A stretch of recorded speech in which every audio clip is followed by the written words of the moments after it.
Hey guys, Joshua Peterson here, Peterson Electric. Hope you're doing well. It is March of 2022, and we are just through COVID, seems like in Larimer County. Just to give you an idea, it's been about 2 years now.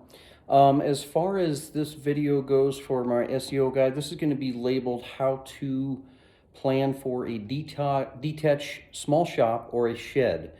This is a wood shop. This is a friend of ours. They've gone to chiropractic there at my family for 10 years here in Loveland. Loveland does have a rule about how many square foot is technically a shed. It is 10 by 20, which is going to be 200 square foot basically. So however that fits in that envelope, they don't have a height requirement, I believe, but as far as my HOA, it's 80 square foot and you cannot be higher than 10 feet. So with that said, sheds are really important just for storage as well as just trying to, some people are using them as gyms, heating them inside. If you're going to heat them, you got to keep that in mind. They've got to be insulated and shut completely.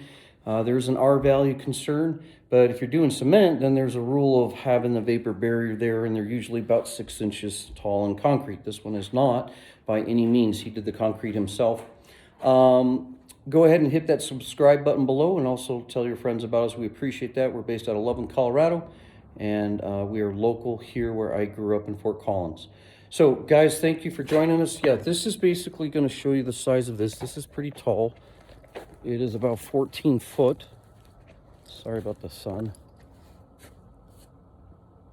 Okay, to the center. And then he has another shed here that's smaller, and we went ahead and powered through that from the other one just to give him power for lights later. Okay, that's way bigger than mine at home. Wish I could have that size. We're gonna have to deal with the trench here soon as the snow quits. It's gonna trench down. It's gonna go across and over, attached to the concrete, and then into that old panel. Okay. He did put a ground wire for me because he has some rebar. It's not quite where I need it over by the panel. That panel on the back side, that hole was the panel. He asked me to put in a flood, so I planned for that as you walk up. He wanted it right there for his yard basically as he walks out. I do like putting my floods on a switch to make sure if the neighbors are upset, you're not like, oh boy, now what do I do? He's going to insulate this and put up pegboard or OSB. This switch here will do 4-foot lights and our 8-foot lights. I'll show you that here in a second. So I plan on 3 switches. Yes, so if you're not going to finish it, you cannot run all these conductors parallel. Or excuse me, horizontal. You got to go parallel, up and down, okay? In a place like this is tough. Do you see how tall this is? That's 14 feet, way up there. And I like putting in these power reels. I put it a little higher for him because he is 6'1" and I'm 5'10". Okay, you can move that knob.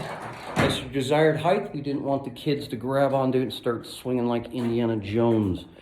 He went ahead and bought up some lights right there. These are 4-foot jack lights. The pole chain, they're LED. Okay. And then I put some Lithonia 8-footers.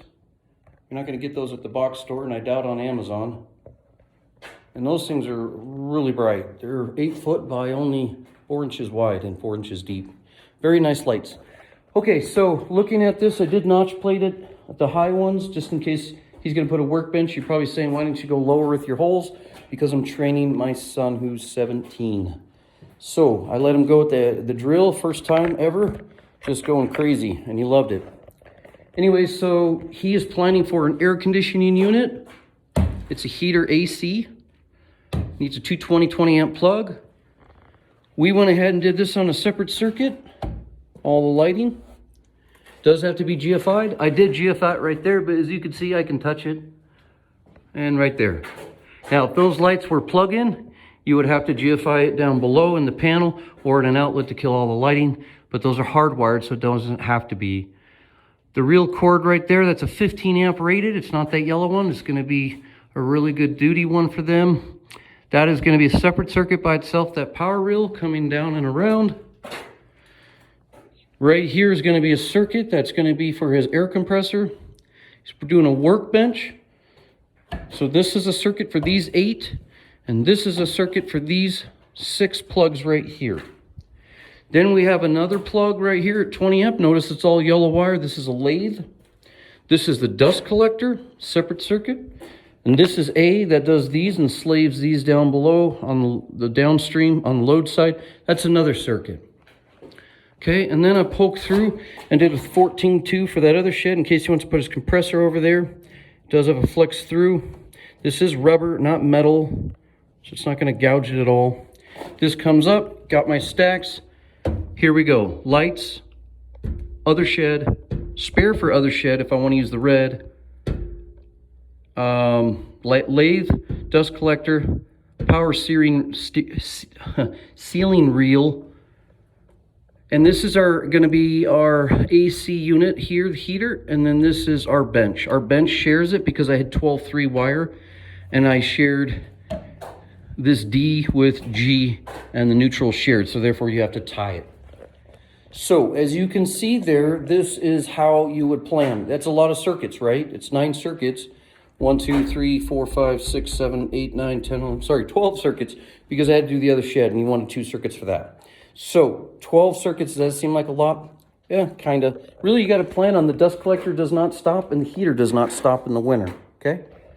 Other than that, you're going to be cutting or lathing or drill press or chop saw or one of those flat table saws. So unless you've got a bunch of buddies here and you're doing this more than a hobby, you should plan on maybe 100 amp. But we planned on 60 amps out here. Plenty of juice.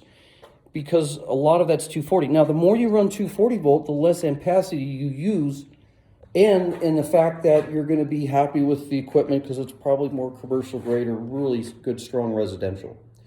Again, so here's the square footage. I don't know how big this is. He said it's 12 by, I think, 20? Well, 12 by 10, 200 square foot. No, I'm sorry. I'm so tired. Anyways, I will get the math on that, but I know it is 12, and I believe all the way across it is 20. So whatever that math is. That's a pretty big shed, plus he built some shelves up there, okay? So in a nutshell, I got to shut this off at 7 minutes because my video doesn't download. If you guys look at some of my other videos, I did talk about that in the past. Oh, and then digging. Normally we dig our trenches. This is such a short trench. We can get our Kubota in there. We have a Mini X. It takes 42 inches to get in there. Probably 44 would be safe. And then it spreads out, so it's a really nice Mini X. But this is only about a 10-foot trench.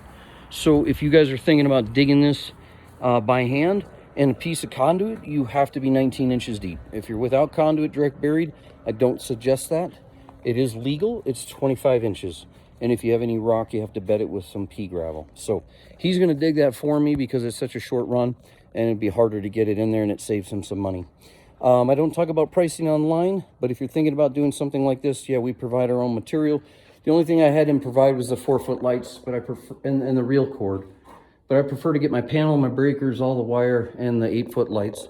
But yeah, so if you're planning on something like this, it's definitely not a couple $1,000s. It's going to be a little bit above that. So anyways, thanks for joining us, guys. Have a good one.